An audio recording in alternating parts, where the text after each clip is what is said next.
జాతీయ తెలుగుదేశం పార్టీ అధ్యక్షులు, భారత రాజకీయ ధృవతార మన ప్రియతమ నేత నారా చంద్రబాబు నాయుడు గారికి నిందలు, అపనిందలు, దాడులు, ఎదురుదాడుల మధ్య ఎదిగి యువగలమై నవగలమై జనబలంతో సాగుతున్న మన నేత, యువనేత నారా లోకేష్ గారికి, వేదికపై ఉన్నటువంటి అతిరథ మహారథులకు, సభా ప్రాంగణంలో ఉన్నటువంటి అతిథులకు, గ్రామాల నుంచి, గడపల నుంచి, తండాల నుంచి, తాలూకాల నుంచి, హైవేల నుంచి, బైపాసుల నుంచి, వివిధ రాష్ట్రాల నుంచి, వివిధ దేశాల నుంచి పసుపు జెండాలతో పయనమై వచ్చినటువంటి తెలుగుదేశం పార్టీ కుటుంబ సభ్యులకు, పత్రికా విలేకరులకు, మీడియా ప్రతినిధులకు, సోషల్ మీడియా సోదరులకు నమస్కారాలు. అందుకనే చెట్టు మీద కూర్చున్నటువంటి పక్షి కొమ్మ బలాన్ని నమ్ముకోదు, రెక్కల బలాన్ని నమ్ముకుంటుంది.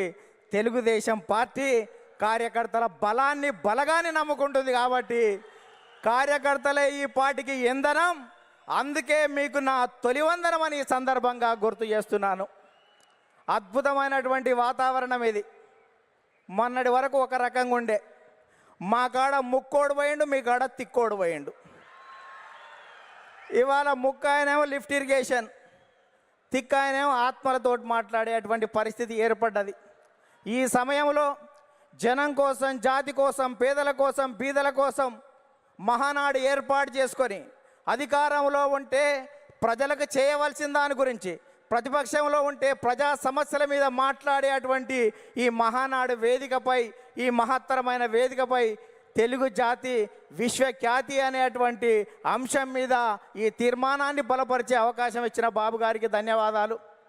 సోదరులారా, స్వర్గీయ నందమూరి తారక రామారావు గారి మనందరి ఆరాధ్య దైవం, తెలుగువాడి ఆత్మగౌరవానికి ప్రతీక, నమ్మిన సిద్ధాంతాల కోసం మడమ తిప్పని యోధుడు, ఎందరికో రాజకీయ జన్మనిచ్చిన కారణ జన్మడు, సినీ వినీలాకాశంలో రారాజుగా వెలుగుతున్నటువంటి సమయంలో రాష్ట్రంలో, కేంద్రంలో ఉన్నటువంటి పరిస్థితి చూసి ఢిల్లీ పురవీధుల్లో దిగజారుతున్న తెలుగువాడి ఆత్మగౌరవాన్ని పరిరక్షించాలని, తెలుగువాడి ఆత్మగౌరవం అంగట్లో అమ్మే సరుకు కాదని నిరూపించాలని, గాఢాంధకారంలో ఉన్న తెలుగు జాతికి వెలుగులు ప్రసాదించాలని, రాష్ట్రంలో ఉన్నటువంటి ఆర్థిక అసమానతలు, సాంఘిక దురాచారాలు, ఇవాళ నిరుద్యోగం, నిరక్షరాస్యత ఇటువంటివి పారదోలాలని, పేదల కోసం, బీదల కోసం, బడుగు జనం కోసం, పల్లె ప్రజల కోసం, అణగారిన జనాల అభివృద్ధి కోసం ఆదర్శవంతమైనటువంటి విధానాల ద్వారా తెలుగుదేశం పార్టీకి శ్రీకారం చుట్టాడు అని ఈ సందర్భంగా గుర్తు చేస్తున్నా. అందుకనే తెలుగుదేశం పార్టీ ఆవిర్భావం తర్వాత రాష్ట్ర రాజకీయాల్లో పెను సంచలనం చంపింది. 9 నెలల్లోనే ఇవాళ అధికారంలోకి వచ్చినటువంటి చరిత్ర మనది. భారతదేశ రాజకీయాల్లో సంచలనాలు సృష్టించినటువంటి చరిత్ర మనది. ఒక ప్రాంతీయ పార్టీగా ఉండి భారత పార్లమెంట్లో ప్రతిపక్ష స్థాయిలో కూడా ఉండగలమని నిరూపించినటువంటి చరిత్ర మనది. భారత ప్రధానమంత్రులు, రాష్ట్రపతుల ఎన్నికలో కూడా ప్రధానమైన భూమిక పోషించినటువంటి చరిత్ర తెలుగుదేశం పార్టీ.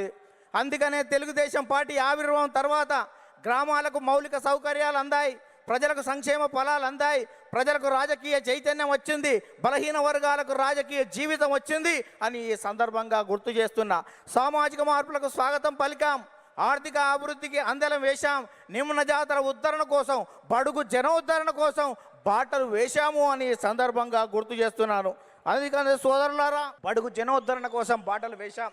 అందుకనే గతంలో రాజకీయాలు భూస్వాములు, ఆసాములు, జమీందారులు, జాగీర్దారులు, దేశ్ముఖులు, దేశపాండేల కబంధ హస్తాలలో ఉన్నటువంటి రాజకీయాన్ని గరీబోళ్ళ ముంద ఉంచినటువంటి చరిత్ర తెలుగుదేశం పార్టీది.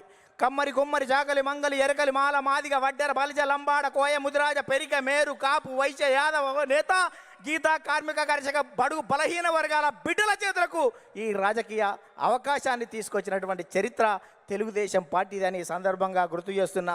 అందుకనే స్వర్గీయ నందమూరి తారక రామారావు గారు 2 రూపాయల కిలో బియ్యం పెట్టాడు. ఆ రోజు ఉన్నటువంటి తినేవాడికి తిండి, ఉండడానికి ఇల్లు, కట్టుకోవడానికి బట్టలు ఉండాలని 2 రూపాయల కిలో బియ్యం పెడితే 30 సంవత్సరాల క్రితం, 40 సంవత్సరాల క్రితం తెలుగుదేశం పార్టీ పెడితే ఈ దేశంలో ఆహారత భద్రత చట్టం మనం పెట్టిన దానికి 20 సంవత్సరాల తర్వాత ఆహారత భద్రత చట్టం వచ్చింది. అంటే తెలుగుదేశం పార్టీ ఒక నిర్ణయం చేస్తే ఈ దేశం వివిధ రాష్ట్రాలు 20 సంవత్సరాల తర్వాత ముందు చూపుతోటి చేస్తున్నటువంటి పరిస్థితి ఉంది. మనం మహిళలకు ఆస్తి హక్కు 30 సంవత్సరాల క్రితం ఇస్తే భారత పార్లమెంటులో మనం నిబంధన పెట్టిన తర్వాత 15-20 సంవత్సరాల తర్వాత కూడా భారత పార్లమెంట్లో పెట్టేటువంటి పరిస్థితి ఉంది. అందుకనే ఈ దేశంలో ప్రతి చట్టం కూడా తెలుగుదేశం పార్టీ ముందు చూపుతోటి విజన్ 20 తోటి ముందుకు పోతున్నటువంటి పరిస్థితి ఉంది.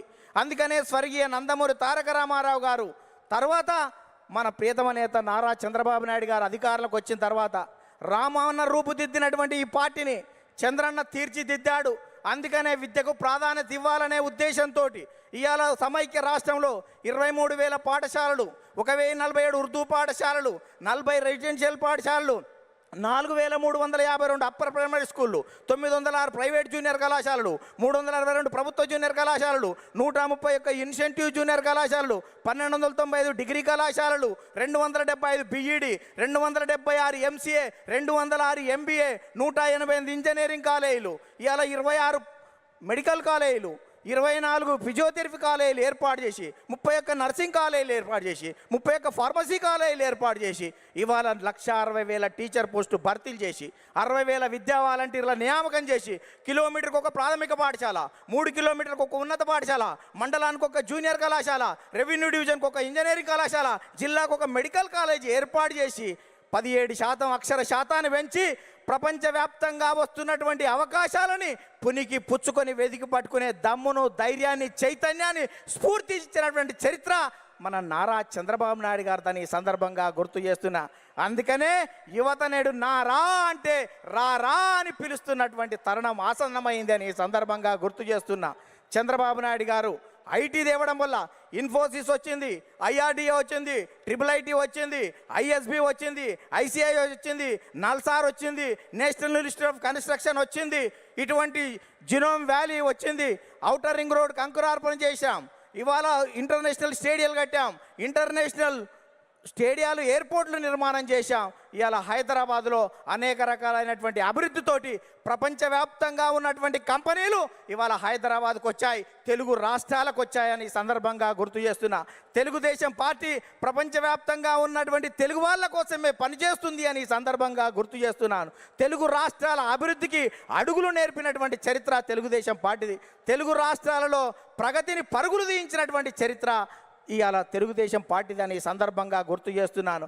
అందుకనే సోదరులారా, ఇవాళ ప్రపంచవ్యాప్తంగా నారా చంద్రబాబు నాయుడు గారి మీద ఉన్నటువంటి మమకారంతో ఇవాళ చంద్రబాబు నాయుడు గారు అనుక్షణం, ప్రతిరోజు, ప్రతి గంట, ప్రతి నిమిషం, ప్రతి క్షణం ప్రపంచవ్యాప్తంగా వచ్చినటువంటి మార్పులను గ్రహిస్తూ మనని చైతన్యం చేస్తూ ఆ వైపు మనల్ని తీర్చిదిద్దు తెలుగు జాతిని మహోన్నత జాతిగా తీర్చిదిద్దేటువంటి దానికి శ్రీకారం చుట్టాడు అని ఈ సందర్భంగా గుర్తు చేస్తున్నా.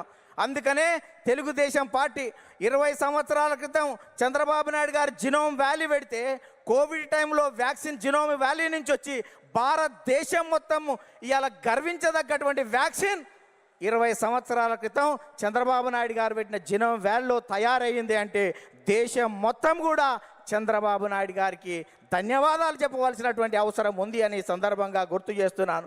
అందుకనే అనేక మంది నేతలు రాజకీయంగా ఎన్ని విమర్శలు చేసినా మాన్యశ్రీ ప్రధానమంత్రి సైతం చంద్రబాబు నాయుడు గారి గురించి అనేక విషయాలు చెప్పారు. ముందు చూపుతో ఉన్నటువంటి అతని నాయకత్వాన్ని నేను అనుక్షణం చూస్తూ ఉంటానని చెప్పాడు. 20 సంవత్సరాల క్రితం చంద్రబాబు నాయుడు గారు టూరిజం గురించి చెప్తే ఎగతాళి చేసినటువంటి కమ్యూనిస్టులు మొన్న మా తెలంగాణ అసెంబ్లీలోనే టూరిజం అంటే మేము అపార్థం చేసుకున్నాం, అది అద్భుతం అని చెప్పినటువంటి పరిస్థితి చూసాం. అందుకనే ఇవాళటువంటి తెలంగాణలో ఉన్నటువంటి కొన్ని శక్తులు మనం నిత్యం వ్యతిరేకించే వాళ్ళు అనేక సందర్భాల్లో కూడా మనం చేసినటువంటి చంద్రబాబు నాయుడు గారి జినోమ్ వ్యాలీ గురించి కానీ ఆర్థిక అభివృద్ధిని ఏ రకంగా ముందుకు తీసుకువెళ్ళాడనేటువంటి విషయం ఒప్పుకున్నటువంటి ఉంది.